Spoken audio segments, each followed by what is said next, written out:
Yes, ready, start. I take your leave, sir, and the indulgence of the House to refer to certain incident which took place in this house as well as the other house in the course of the last week and which somewhat disturbed the normal serenity of the work of parliament. Unfortunately, I was not here then, but since my return, I have endeavored to acquaint myself fully with what happened in both the houses of parliament. Under our constitution, parliament consists of our two houses, each functioning in the allotted sphere laid down in that constitution. We derive authority from that constitution. Sometimes we refer back to the practice and conventions prevailing in the Houses of Parliament of the United Kingdom and even refer erroneously to an upper house and a lower house.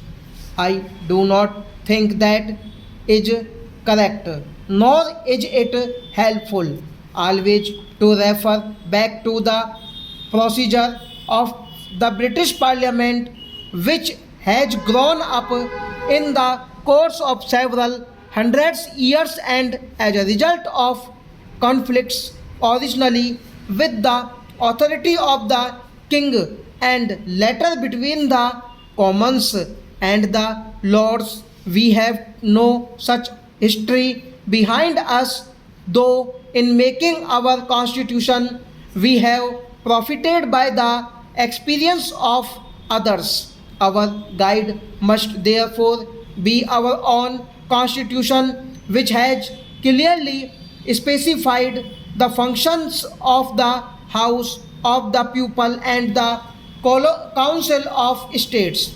To call either of these house an upper house or a lower house is not correct. Each house has full authority to regulate its own procedure within the limits of the constitution. Neither house by itself constitutes parliament.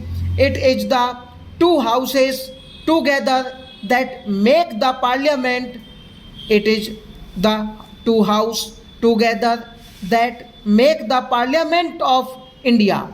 The successful working of our constitution as of any democratic structure demands the closest cooperation between the two houses. They are in fact parts of the same structure, and any lack of that spirit of cooperation and accommodate would lead to difficulties and come in the way of the proper functioning of our constitution. It is therefore particularly to be regretted that any sense of conflict should arise between the two houses.